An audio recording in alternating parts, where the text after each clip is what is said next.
I know which answer is the easiest. I know which kind of life would have been the easiest. Kind of life is just, you just do the job. You get paid every month, and that's that. You can maybe give some away to others. It would have been so much easier. I wouldn't have known what it means for children to be abused, to be sold into slavery, for refugees to live in fear every single day, for their children to the only exercise going up and down the steps in the place where they're kind of hiding out, for people to go and hide in churches just when the raids come. I would have known all these things. I would not have known any of this. I could have walked through life knowing nothing of this, and it would have been so easy. Yes, I would have gone to heaven by the grace of God. I would not have been so emotional. I wouldn't have cried so much. I wouldn't have suffered so much. But I will never make any other choice but that choice. I will never again make another choice like that choice. Because I'm glad I'm not blind.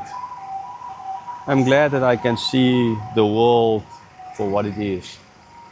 Not a beautiful kind of just where everything is good, but to see the effects of sin, not just in my own life, but all over this place, this planet that we call Earth, and maybe one day in Mars and all other places.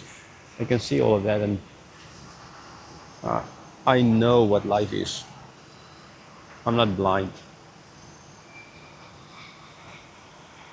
It's so like Moses here. God, why? Why? I could have stayed. I could have stayed. You, those of you who are listening, watching this, who are doing something for the kingdom and suffering like so many others, missionaries before you, you could have stayed. But God sent you and you went. When things are at its darkest, and just yesterday I mentioned this, Post-Annabelle looks after darkness light. When things are at darkest, and it's just at its darkest here. Now it's actually even going to get darker for them soon. Okay. God, if I just died there. For the first 2 weeks of my life, I was in the incubator because my blood couldn't take up enough oxygen because I had low sugar. So I was supposed to die. If I died, I don't know. It would have been maybe easiest. But again, God, why? You made me live. Why? You made me come here, God, to speak to Pharaoh. Why? You didn't keep your side of the bargain. The people's mouth. Why, God? Why? Why? Why do still kids need to go with a bus and beg for money? Why are there soldiers just over there and sitting with their guns? And war in this country. Oh, praise God, they're not shooting at us or anything like that, so I don't know where they're going. Why, God? I couldn't lead the people out. I stand in this country and I'm trying to help people in church planting and teaching and all of that everywhere. I'm trying my best to help. And I feel as if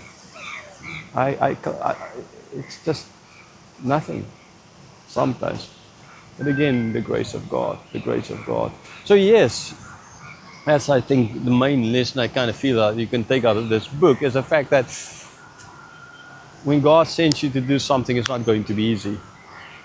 If you truly do something for God, sometimes it might be a little bit easier. Hopefully not as bad as for me, but yes, positive. You see the world kind of idea, right? In certain aspects. Never have home, but that's not the end of the world. But you work and you might be struggling and you might ask God, but you send me to teach the gospel, to preach the gospel, and no one comes to Christ, or to do all these things. And God, why? Why? God is going to lead the people out. You don't know the effect of maybe one person in a Muslim country or any other kind of a country hearing the gospel and then be another Paul. Preach, change. You don't know what God has in plan, in store. What we need to do is not just cry about how bad it is, but to keep on fighting, to keep on fighting always. Always, never give up, never ever give up, because God never gives up, because God knows what He's doing, and you can trust God. Soli Deo Gloria.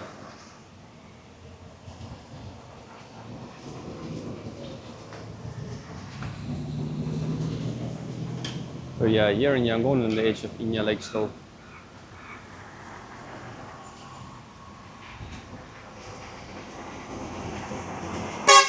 Yeah.